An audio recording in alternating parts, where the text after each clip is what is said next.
वाहिगुरु जी का खालसा वाहिगुरु जी की फतेह। सतनाम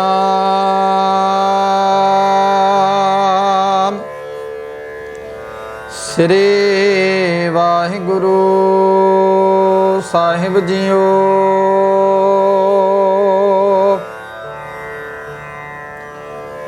सूही महला पहला।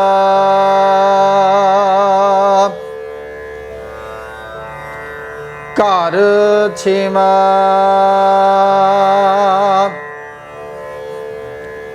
एक ओंकार सतगुर प्रसाद।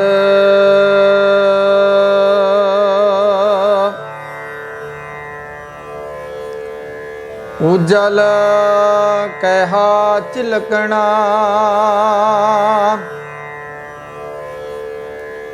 कोटम कलड़ी मस।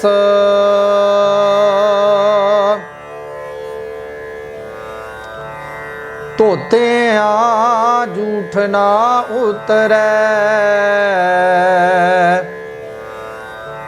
जे स्यों धोवा तिस।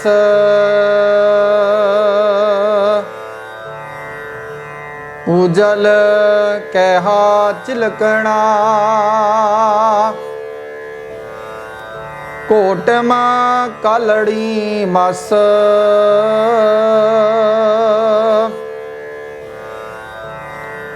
धोते झूठ ना उतरै। जे सो धोवा तिस।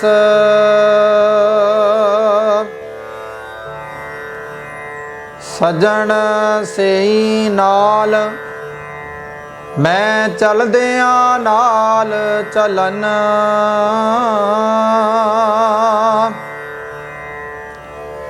जिथे लेखा मंगीए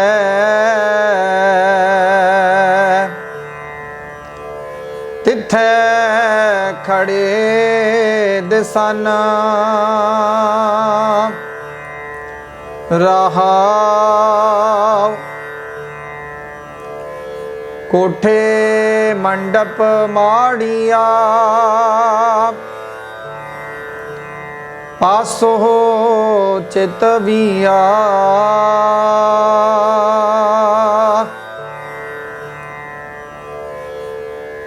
डिठिया कम ना आवनी।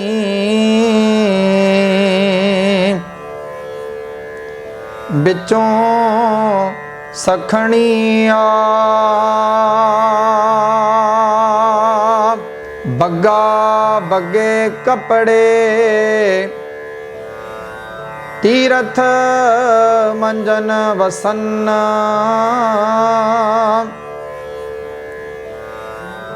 घट घट जिया खावणे। बग्गे ना कहीं अन्न। सिमल रुख शरीर में मैं जन देख पुलन।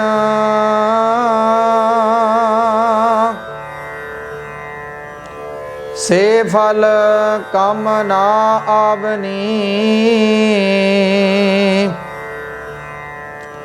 ते गुण मैं तन हन।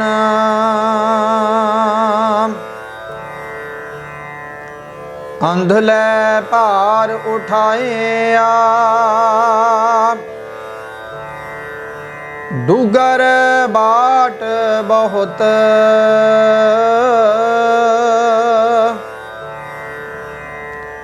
अखी लोड़ी ना लहा। हों चढ़ लंगा कित।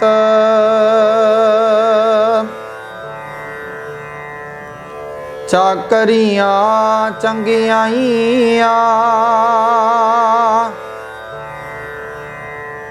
ਅਵਰ ਸਿਆਣਪ ਕਿਤ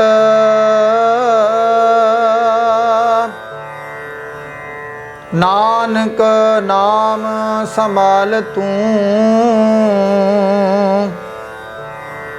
ਬੱਧਾ ਛੁਟੈ ਜਿਤ ਚਾਕਰੀਆ ਚੰਗਿਆਈਆਂ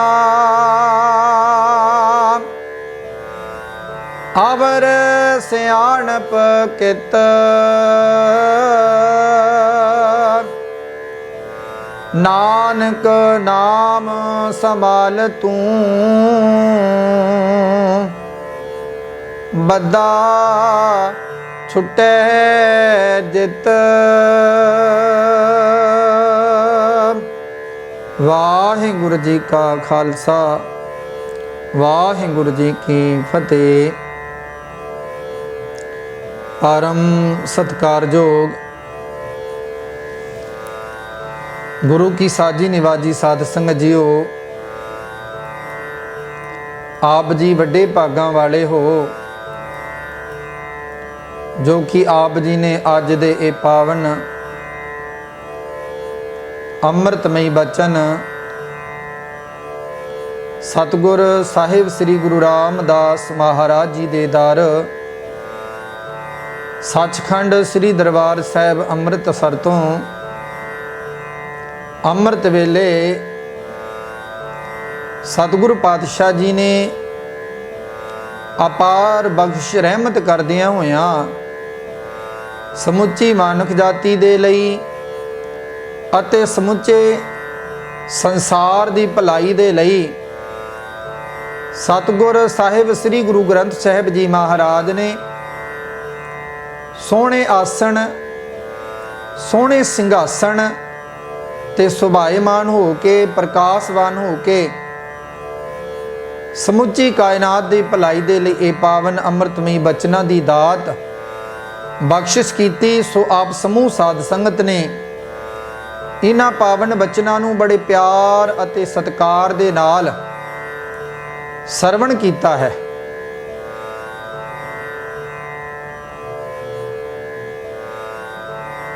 ਸੋ ਆਓ ਸਾਧ ਸੰਗਤ ਜੀਓ, ਆਪਾਂ ਸਾਰੇ ਹੀ ਮਨ ਬਿਰਤੀਆਂ ਨੂੰ ਇਕਾਗਰ ਕਰੀਏ ਅਤੇ ਸੁਰਤ ਨੂੰ ਸਤਿਗੁਰ ਪਾਤਸ਼ਾਹ ਦੇ ਚਰਨਾਂ ਵਿੱਚ ਟਿਕਾਉਣ ਦਾ ਯਤਨ ਕਰੀਏ। ਜਦੋਂ ਸਾਡੀ ਸੁਰਤ ਗੁਰੂ ਦੇ ਚਰਨਾਂ ਨਾਲ ਜੁੜੇਗੀ, ਗੱਲ ਤਾਂ ਬਣੇਗੀ। ਕਿਉਂਕਿ ਸਾਧ ਸੰਗ ਜੋ ਮਨ ਜਿਹੜਾ ਹੈ, ਮਨ ਚੰਚਲ ਹੈ। ਮਨ ਸਾਡਾ ਇੱਕ ਥਾਂ ਨਹੀਂ ਰੁਕਦਾ। ਅਸੀਂ ਸਰੀਰ ਕਰਕੇ, ਤਨ ਕਰਕੇ ਗੁਰੂ ਘਰ ਬੈਠੇ ਹੋਈਏ, ਲੇਕਿਨ ਮਨ ਸਾਡਾ ਜਾਂ ਤੇ ਕੰਮਕਾਰਾਂ ਦੇ ਵਿੱਚ ਉਲਝਿਆ ਹੁੰਦਾ ਹੈ, ਜਾਂ ਘਰ ਪਰਿਵਾਰ 'ਚ ਉਲਝਿਆ ਹੁੰਦਾ ਹੈ, ਜਾਂ ਹੋਰ ਬਾਹਰ ਕਿਤੇ ਉਲਝਿਆ ਰਹਿੰਦਾ, ਲੇਕਿਨ ਤਨ ਸਾਡਾ ਗੁਰੂ ਘਰ ਹੁੰਦਾ ਹੈ, ਮਨ ਨਹੀਂ ਟਿਕਦਾ। ਤੇ ਜਦੋਂ ਮਨ ਟਿਕ ਗਿਆ ਤੇ ਸੱਚਮੁੱਚ ਸਾਧ ਸੰਗਤ ਜੋ ਫਿਰ ਸਾਡਾ ਜਿਹੜਾ ਜੀਵਨ ਦਾ ਜੋ ਸਾਨੂੰ ਸਮਾਂ ਮਿਲਿਆ ਹੈ, ਉਹ ਸਮਾਂ ਸਾਡਾ ਸਫਲ ਹੋ ਜਾਂਦਾ ਹੈ। ਸੋ ਗੁਰੂ ਪਾਤਸ਼ਾਹ ਜੀ ਨੇ ਸਾਨੂੰ ਇਹਨਾਂ ਪਾਵਨ ਵਚਨਾਂ ਦੇ ਵਿੱਚ ਕੀ ਕੁਝ ਸਮਝਾਇਆ ਹੈ, ਆਓ ਸਾਰੇ ਹੀ ਸੁਰਤ ਨੂੰ ਟਿਕਾਈਏ ਤੇ ਪਾਵਨ ਵਚਨਾਂ ਦੀ ਵਿਚਾਰ ਨਾਲ ਜੁੜਨ ਦਾ ਯਤਨ ਕਰੀਏ। ਅੱਜ ਦੇ ਇਹ ਪਾਵਨ ਅੰਮ੍ਰਿਤਮਈ ਬਚਨ ਸਤਿਗੁਰੂ ਸਾਹਿਬ ਸ੍ਰੀ ਗੁਰੂ ਗ੍ਰੰਥ ਸਾਹਿਬ ਜੀ ਮਹਾਰਾਜ ਜੀ ਦੇ ਪਾਵਨ ਅੰਗ 729 ਤੇ ਸੁਭਾਏਮਾਨ ਹਨ। ਸੋ ਸਾਰੇ ਹੀ ਮਨ ਬਿਰਤੀਆਂ ਨੂੰ ਇਕਾਗਰ ਕਰਦਿਆਂ ਹੋਇਆਂ ਰਸਨਾ ਨੂੰ ਇੱਕ ਵਾਰੀ ਕਰੋ ਜੀ ਪਵਿੱਤਰ ਤੇ ਆਖੋ ਜੀ ਸਤਨਾਮ ਸ੍ਰੀ ਵਾਹਿਗੁਰੂ ਸਾਹਿਬ ਜੀਓ। ਸੂਹੀ ਮਹਲਾ ਪਹਿਲਾ ਘਰ ਛੇਵਾਂ। ਇੱਕ ਓੰਕਾਰ ਸਤਿਗੁਰ ਪ੍ਰਸਾਦ। ਰਾਗ ਸੂਹੀ ਦੇ ਵਿੱਚ ਸਤਿਗੁਰੂ ਗੁਰੂ ਨਾਨਕ ਦੇਵ ਜੀ ਮਹਾਰਾਜ ਆਪਣੇ ਪਾਵਨ ਮੁਖਾਰਬਿੰਦ ਤੋਂ ਇਹਨਾਂ ਪਾਵਨ ਅੰਮ੍ਰਿਤਮਈ ਬਚਨਾਂ ਨੂੰ ਉਚਾਰਨ ਕਰਦਿਆਂ ਹੋਇਆਂ ਕਲਯੁਗੀ ਜੀਵਾਂ ਤੇ ਰਹਿਮਤ ਕਰਦਿਆਂ ਹੋਇਆਂ ਉਪਦੇਸ਼ ਵਿੱਚ ਸਮਝਾਵਣਾ ਕਰ ਰਹੇ ਹਨ। ਘਰ ਛੇਵਾਂ ਭਾਵ ਛੇਵੇਂ ਘਰ ਦੇ ਵਿੱਚ ਗਾਉਣ ਦੀ ਇਜਾਜ਼ਤ ਕੀਤੀ ਗਈ ਹੈ। ਇੱਕ ਓੰਕਾਰ ਸਤਿਗੁਰ ਪ੍ਰਸਾਦ ਇੱਥੇ ਸਪਸ਼ਟ ਕਰ ਦਿੱਤਾ ਹੈ ਸਤਿਗੁਰੂ ਜੀ ਵੱਲੋਂ, ਭਾਈ ਪਰਮਾਤਮਾ ਉਹ ਅਕਾਲ ਪੁਰਖ ਵਾਹਿਗੁਰੂ ਇੱਕ ਹੈ ਅਤੇ ਉਹ ਪੂਰੇ ਸਤਿਗੁਰ ਦੀ ਕਿਰਪਾ ਦੇ ਨਾਲ ਅਸੀਂ ਉਸ ਦੀ ਪ੍ਰਾਪਤੀ ਕਰ ਸਕਦੇ ਹਾਂ। ਉਜਲ ਕਹਿ ਚਿਲਕਣਾ ਕੋਟਮ ਕਲੜੀ ਮਸ ਤੋਤਿਆਂ ਝੂਠ ਨਾ ਉਤਰੈ ਜੇ ਸੋ ਧੋਵਾ ਤਿਸ।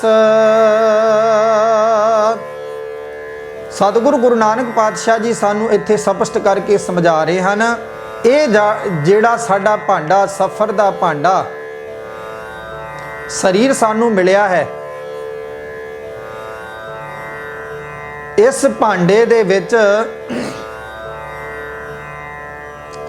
ਅਸੀਂ ਉਹ ਪਰਮਾਤਮਾ ਦੇ ਨਾਮ ਨੂੰ ਕਿਵੇਂ ਪਾਉਣਾ ਹੈ, ਇਸ ਭਾਂਡੇ ਨੂੰ ਸਵੱਛ ਕਿਵੇਂ ਕਰਨਾ ਹੈ, ਤਾਂ ਇਸ ਵਿੱਚੋਂ ਮਾੜੀ ਮਾੜੀ ਜਿਹੜੀ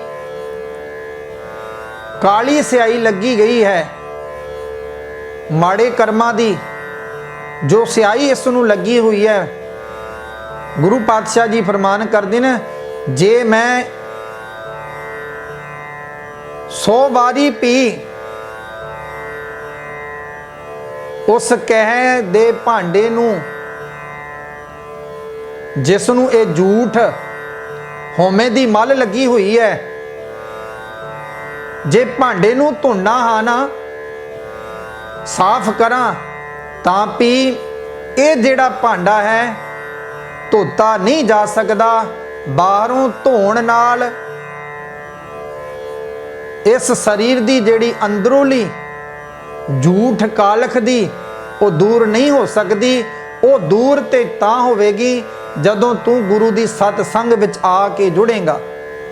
ਪਾਤਸ਼ਾਹ ਜੀ ਦੇ ਪਾਵਨ ਬਚਨ, ਨਹਾਵਣ ਚੱਲੇ ਤੀਰਥੀ ਮਨ ਖੋਟੈ ਤਨ ਚੋਰ, ਇੱਕ ਭਉ ਲੱਥੀ ਨਾਤਿਆਂ ਦੋਏ ਭਉ ਚੜੀਏ ਸਹੋਰ, ਬਾਹਰ ਧੋਤੀ ਤੰਬੜੀ ਅੰਦਰ ਵਸਨ ਕੋਰ, ਸਾਧ ਭਲੇ ਅਣਨਾਤਿਆਂ ਚੋਰ ਸਚੋਰਾ ਚੋਰ। ਭਾਈ ਇਸ ਅੰਦਰ ਦੀ ਝੂਠ ਨੂੰ ਜੇ ਧੋਣਾ ਹੈ ਤੇ ਉਹ ਪਰਮਾਤਮਾ ਦੇ ਨਾਮ ਨੇ ਧੋਣਾ ਹੈ। ਸਤ ਸੰਗ ਕੀਤਿਆਂ ਅੰਦਰ ਦੀ ਝੂਠ ਜਿਹੜੀ ਹੈ, ਕਾਲਖ ਜਿਹੜੀ ਹੈ, ਉਹ ਲੱਥ ਸਕਦੀ ਹੈ। ਵਰਨਾ ਅਸੀਂ ਸੋਚ ਲਈਏ ਕਿ ਤੀਰਥ ਇਸ਼ਨਾਨਾਂ ਤੇ ਜਾ ਕੇ ਤੀਰਥ ਇਸ਼ਨਾਨ ਕਰ ਲਈਏ, ਤੀਰਥਾਂ ਤੇ ਜਾ ਕੇ ਤੇ ਸਾਧ ਸੰਗ ਜੋ ਕਬੀਰ ਸਾਹਿਬ ਤੇ ਫਰਮਾਨ ਕਰਦੇ ਹਨ, ਜਲ ਕੇ ਮਜਨ ਜੇ ਗਤ ਹੋਵੇ ਨਿਤ ਨਿਤ ਮੈਂਡਕ ਨਹਾਵੇ। ਜੇ ਜਲ ਦੇ ਨਹਾਉਣ ਦੇ ਨਾਲ ਉਧਾਰ ਹੋ ਜਾਂਦਾ ਤੇ ਸਾਧ ਸੰਗ ਜੋ ਗੰਗਾ ਦੇ ਵਿੱਚ ਹੋਰ ਤੀਰਥਾਂ ਇਸ਼ਨਾਨਾਂ ਤੇ ਪਾਣੀ ਦੇ ਵਿੱਚ ਤੇ ਡੱਡੂ ਆਮ ਮਿਲ ਜਾਂਦੇ ਹਨ, ਫਿਰ ਸਭ ਤੋਂ ਪਹਿਲਾਂ ਉਹਨਾਂ ਦਾ ਉਧਾਰ ਕਿਉਂ ਨਹੀਂ ਹੋਇਆ? ਸੋ ਇੱਥੇ ਗੁਰੂ ਪਾਤਸ਼ਾਹ ਜੀ ਫਰਮਾਨ ਕਰਦੇ ਨੇ, ਸਾਨੂੰ ਵਹਿਮਾਂ ਚੋਂ ਭਰਮਾਂ ਚੋਂ ਬਾਹਰ ਕੱਢ ਰਹੇ ਨੇ। ਭਾਈ ਜਿਹੜੇ ਤੀਰਥ ਇਸ਼ਨਾਨ ਹਨ, ਜਿਹੜੇ ਤੀਰਥ ਹਨ, ਅਸੀਂ ਉਹਨਾਂ ਤੇ ਜਾ ਕੇ ਆਪਣੇ ਇਤਿਹਾਸ ਬਾਰੇ ਜਾਣਕਾਰੀ ਪ੍ਰਾਪਤ ਕਰਨੀ ਹੈ। ਗੁਰੂ ਗ੍ਰੰਥ ਸਾਹਿਬ ਮਹਾਰਾਜ ਜੀ ਹਰ ਇੱਕ ਥਾਂ ਇੱਕੋ ਹੀ ਨੇ, ਉਹਨਾਂ ਦੀ ਜੋਤ ਇੱਕ ਹੈ। ਲੇਕਿਨ ਜਿੱਥੇ ਗੁਰੂ ਨਾਨਕ ਪਾਤਸ਼ਾਹ, ਜਿੱਥੇ ਗੁਰੂ ਅੰਗਦ ਪਾਤਸ਼ਾਹ ਜਾਂ ਹੋਰ ਸਾਡੇ ਸਤਿਗੁਰੂ ਜੀ ਗਏ ਹਨ, ਉਹ ਜਿੰਨੇ ਵੀ ਤੀਰਥ ਹਨ ਉਹ ਸਾਰੇ ਸਾਡੇ ਸਤਿਕਾਰਯੋਗ ਹਨ। ਸਾਰਿਆਂ ਦਾ ਅਸੀਂ ਦੀਦਾਰ ਕਰਨਾ ਹੈ। ਅਸੀਂ ਉੱਥੋਂ ਆਪਣੇ ਇਤਿਹਾਸ ਬਾਰੇ ਜਾਣੂ ਹੋਣਾ ਹੈ ਕਿ ਸਾਡੇ ਸਤਿਗੁਰਾਂ ਨੇ ਇਸ ਥਾਂ ਤੇ ਆ ਕੇ ਕਿਹੜਾ ਕੋਤਕ ਕੀਤਾ ਸੀ। ਜੇ ਇਹ ਅਸੀਂ ਧਾਰਨਾ ਲੈ ਕੇ ਚੱਲਾਂਗੇ ਕਿ ਉਸ ਸਥਾਨ ਤੇ ਜਾ ਕੇ ਇਸ਼ਨਾਨ ਕੀਤੇ ਆ, ਇਹ ਕੁਝ ਹੋ ਸਕਦਾ ਹੈ। ਤੇ ਸਾਧ ਸੰਗ ਜੋ ਹਾਲੇ ਵੀ ਅਸੀਂ ਬਾਣੀ ਨੂੰ ਪੜ੍ਹਦੇ ਆ, ਲੇਕਿਨ ਬਾਣੀ ਤੇ ਕਦੇ ਅਮਲ ਨਹੀਂ ਕੀਤਾ। ਭਾਈ ਬਾਣੀ ਕਹਿੰਦੀ ਹੈ ਤੂੰ ਮਨ ਕਰਕੇ ਬਾਣੀ ਰੂਪੀ ਇਸ਼ਨਾਨ ਕਰ। ਇਹ ਬਾਹਰ ਰੂਪੀ ਸਰੀਰ ਨੂੰ ਧੋਣ ਦੇ ਨਾਲ ਅੰਦਰ ਦੀ ਝੂਠ ਜਿਹੜੀ ਹੈ ਉਹ ਨਹੀਂ ਉਤਰ ਸਕਦੀ। ਸੱਜਣ ਸੇਈ ਨਾਲ ਮੈਂ ਚਲਦਿਆਂ ਨਾਲ ਚਲਨ, ਜਿੱਥੈ ਲੇਖਾ ਮੰਗੀਐ ਤਿੱਥੈ ਖੜੇ ਦਿਸਨ। ਪਾਵਨ ਮੁਖਵਾਗ ਦੇ ਇਹ ਰਾਹੋ ਦੀਆਂ ਤੁਕਾਂ ਸਨ। ਸੋ ਗੁਰੂ ਪਾਤਸ਼ਾਹ ਜੀ ਫਰਮਾਨ ਕਰਦੇ ਨੇ, ਮੇਰੇ ਅਸਲ ਮਿੱਤਰ ਉਹੀ ਹਨ ਜੋ ਸਦਾ ਮੇਰੇ ਨਾਲ ਰਹਿਣ ਤੇ ਇੱਥੋਂ ਤੁਰਨ ਵੇਲੇ ਵੀ ਮੇਰੇ ਨਾਲ ਹੀ ਚੱਲਣ। ਅੱਗੇ ਜਿੱਥੇ ਕਿਤੇ ਕਰਮਾਂ ਦਾ ਹਿਸਾਬ ਮੰਗਿਆ ਜਾਂਦਾ ਹੈ, ਉੱਥੇ ਵੀ ਅਚੂਕ ਹੋ ਕੇ ਹਿਸਾਬ ਦੇ ਸਕਣ। ਭਾਵ ਹਿਸਾਬ ਦੇਣ ਵਿੱਚ ਉਹ ਮੈਨੂੰ ਕਾਮਯਾਬ ਕਰ ਸਕਣ। ਉਹ ਮੇਰੇ ਸੱਜਣ ਹਨ, ਉਹ ਮੇਰੇ ਮਿੱਤਰ ਹਨ। ਤੇ ਉਹ ਮਿੱਤਰ ਕੌਣ ਹੈ? ਉਹ ਤੇ ਸਾਧ ਸੰਗਤ ਜੋ ਬਾਣੀ ਹੀ ਮਿੱਤਰ ਬਣ ਸਕਦੀ ਹੈ। ਬਾਣੀ ਨੂੰ ਜਦੋਂ ਮਿੱਤਰ ਬਣਾ ਲਵਾਂਗੇ, ਪਰਮਾਤਮਾ ਦਾ ਨਾਮ ਅੰਦਰ ਵਸਾ ਲਵਾਂਗੇ, ਪਰਮਾਤਮਾ ਫਿਰ ਸਾਧ ਸੰਗਤ ਜੋ ਪਾਤਸ਼ਾਹ ਫਰਮਾਨ ਕਰਦੇ ਨੇ, ਫਿਰ ਉਹਨਾਂ ਦਾ ਕੋਈ ਲੇਖਾ ਨਹੀਂ ਪੁੱਛਦਾ। ਨਾਨਕ ਲੇਖਾ ਨਿਬੜਿਆ, ਭਾਵ ਉਹਨਾਂ ਦਾ ਤੇ ਲੇਖਾ ਜੋਖਾ ਹੀ ਖਤਮ ਹੋ ਜਾਂਦਾ ਹੈ। ਧਰਮ ਰਾਏ ਦਰ ਕਾਗਜ਼ ਫਾਰੇ, ਜਨ ਨਾਨਕ ਲੇਖਾ ਸਮਝਾ। ਜਿਹੜੀਆਂ ਭਲੀਆਂ ਆਤਮਾਵਾਂ ਰੂਹਾਂ ਜਿਹੜੀਆਂ ਵਾਹਿਗੁਰੂ ਨਾਲ ਸਿਮਰਨ ਕਰ ਜੁੜ ਕੇ ਸਿਮਰਨ ਵਿੱਚ ਹੀ ਲੀਨ ਰਹਿੰਦੀਆਂ ਹਨ, ਆਪ ਤੇ ਪਰਮਾਤਮਾ ਦਾ ਜਸ ਕਰਦੇ ਹਨ ਤੇ ਸੰਸਾਰ ਨੂੰ ਵੀ ਪਰਮਾਤਮਾ ਦੇ ਨਾਮ ਨਾਲ ਜੋੜਦੇ ਹਨ।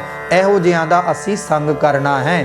ਪਾਸੋਂ ਚਿਤਵੀਆਂ ਡਿਠਿਆਂ ਕੰਮ ਨ ਆਵਨੀ, ਵਿੱਚੋਂ ਸਖਣੀਆਂ। ਇੱਥੇ ਗੁਰੂ ਪਾਤਸ਼ਾਹ ਜੀ ਨੇ ਸਾਨੂੰ ਸਪਸ਼ਟ ਕਰ ਦਿੱਤਾ, ਕੋਠੇ ਮੰਡਪ ਮਾਣੀਆਂ। ਭਾਈ ਇਹ ਜਿਹੜੇ ਮਹਿਲ ਤੂੰ ਬਣਾਈ ਜਾ ਰਿਹਾ ਉਹ ਸਾਰੇ ਹੋਏ ਹਨ, ਇਹ ਕੋਈ ਵੀ ਤੇਰੇ ਨਾਲ ਨਿਭਣ ਵਾਲਾ ਨਹੀਂ। ਇਹ ਸਾਰੇ ਟੱਠਣ ਵਾਲੇ ਹਨ, ਸਾਰੇ ਹੀ ਡਿੱਗਣ ਵਾਲੇ ਹਨ। ਬੱਗਾ ਬੱਗੇ ਕੱਪੜੇ ਤੀਰਥ ਮੰਜਨ ਵਸਨ, ਘਟ ਘਟ ਜੀਆ ਖਾਵਣੇ ਬੱਗੇ ਨਾ ਕਹੀਨ। ਸੋ ਸਾਧ ਸੰਗਤ ਜੋ ਇੱਥੇ ਗੁਰੂ ਪਾਤਸ਼ਾਹ ਜੀ ਫਰਮਾਨ ਕਰਦੇ ਨੇ, ਬਗਲਿਆਂ ਦੇ ਚਿੱਟੇ ਖੰਭਾਂ ਵੇਖਦੇ ਹਾਂ, ਉਹ ਕਿੰਨੇ ਸੋਹਣੇ ਲੱਗਦੇ ਹਨ। ਤੀਰਥਾਂ ਉੱਤੇ ਹੀ ਉਹ ਹਨ, ਪਰ ਉਹਨਾਂ ਦਾ ਜਿਹੜਾ ਖਾਣਾ ਹੈ ਉਹ ਜੀ ਖਾਂਦੇ ਹਨ।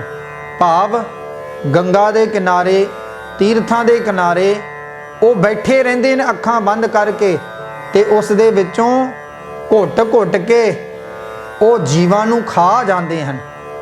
ਤੇ ਫਿਰ ਜੇ ਅਸੀਂ ਉਹਨਾਂ ਦਾ ਭੇਖ ਵੱਲ ਤਾਕੀਏ ਤੇ ਕਿੰਨੇ ਸੋਹਣੇ ਲੱਗਦੇ ਹਨ।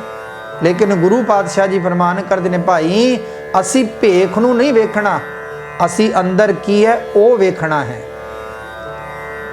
ਸਿਮਲ ਰੁਖ ਸਰੀਰ ਮੈਂ ਜਨ ਦੇਖ ਪੁਲਨ, ਸੇ ਫਲ ਕਮ ਨ ਆਵਨੀ, ਤੇ ਗੁਣ ਮੈਂ ਤਿਨ ਹਨ। ਗੁਰੂ ਪਾਤਸ਼ਾਹ ਜੀ ਫਰਮਾਨ ਕਰਦੇ ਨੇ, ਸਰੀਰ ਨੂੰ ਨਾ ਵੇਖ। ਸਰੀਰ ਵੇਖ ਕੇ ਤੂੰ ਵੀ ਭੁਲੇਖਾ ਖਾ ਸਕਦਾ ਹੈ, ਲੇਕਿਨ ਹਕੀਕਤ ਗੱਲ ਤੇ ਤਾਂ ਹੈ ਜਦੋਂ ਤੂੰ ਅੰਦਰੋਂ ਝਾਤੀ ਮਾਰੇਗਾ ਅੰਦਰ ਕੀ ਹੈ, ਜਦੋਂ ਅੰਦਰ ਦੀ ਅਵਸਥਾ ਦਾ ਪਤਾ ਲੱਗੇਗਾ ਤਾਂ ਤੇਰਾ ਜੀਵਨ ਜਿਹੜਾ ਹੈ ਇਹ ਸਫਲ ਹੋਵੇਗਾ। ਅੰਧਲੇ ਭਾਰ ਉਠਾਇਆ ਡੁੱਗਰ ਬਾਟ ਬਹੁਤ, ਆਖੀ ਲੋੜੀ ਨਾ ਲਹਾ ਹੋਂ ਚੜ ਲੰਗਾ ਕਿਤ। ਗੁਰੂ ਪਾਤਸ਼ਾਹ ਜੀ ਫਰਮਾਨ ਕਰਦੇ ਨੇ, ਜਿਸ ਤੇ ਪਰਮਾਤਮਾ ਦੀ ਕਿਰਪਾ ਹੋ ਜਾਂਦੀ ਹੈ, ਭਾਵੇਂ ਉਹ ਮਨ ਕਰਕੇ ਅੰਧਲੇ ਹਨ, ਲੇਕਿਨ ਸਾਧ ਸੰਗਤ ਜੋ ਅੰਦਰ ਉਹਨਾਂ ਦੇ ਪਰਮਾਤਮਾ ਦਾ ਨਾਮ ਟਿਕ ਜਾਂਦਾ ਹੈ। ਭਾਵ ਅੱਖਾਂ ਤੋਂ ਅੰਨੇ ਹਨ, ਲੇਕਿਨ ਅੰਦਰ ਪਰਮਾਤਮਾ ਦਾ ਨਾਮ ਟਿਕ ਜਾਂਦਾ ਹੈ। ਸੋ ਸਾਧ ਸੰਗਤ ਜੋ ਅਸੀਂ ਅੰਦਰ ਪਰਮਾਤਮਾ ਦੇ ਨਾਮ ਨੂੰ ਵਸਾਉਣਾ ਹੈ। ਚਾਕਰੀਆਂ ਚੰਗਿਆਈਆਂ ਅਵਰ ਸਿਆਣਪ ਕਿਤ, ਨਾਨਕ ਨਾਮ ਸੰਭਾਲ ਤੂੰ, ਬੱਦਾ ਛੁਟੈ ਜਿਤ। ਇੱਥੇ ਗੁਰੂ ਪਾਤਸ਼ਾਹ ਜੀ ਲਾਸਟ ਪੰਕਤੀਆਂ ਵਿੱਚ ਸਮਝਾ ਰਹੇ ਹਨ, ਜਿਹੜੇ ਪਹਾੜੀ ਰਸਤੇ ਵਰਗੇ ਵਿਖੜੇ ਜੀਵਨ ਪੰਧ ਵਿੱਚੋਂ ਪਾਰ ਲੰਘਣ ਲਈ ਦੁਨੀਆ ਦੇ ਲੋਕਾਂ ਦੀਆਂ ਖੁਸ਼ਾਮਦਾਂ, ਲੋਕ ਵਿਖਾਵਾ ਤੇ ਚਲਾਕੀਆਂ ਕਿਸੇ ਕੰਮ ਨਹੀਂ ਆ ਸਕਦੀਆਂ। ਚਲਾਕੀਆਂ ਕਰਦੇ ਹਨ, ਪਰਮਾਤਮਾ ਦਾ ਨਾਮ ਆਪਣੇ ਹਿਰਦੇ ਵਿੱਚ ਵਸਾ, ਸਭ ਉਹ ਆਪ ਮਾਲਕ ਕਿਰਪਾ ਕਰੇਗਾ, ਤੈਨੂੰ ਇਸ ਮਾਇਆ ਦੇ ਮੋਹ ਵਿੱਚੋਂ ਬਾਹਰ ਕੱਢ ਲਵੇਗਾ।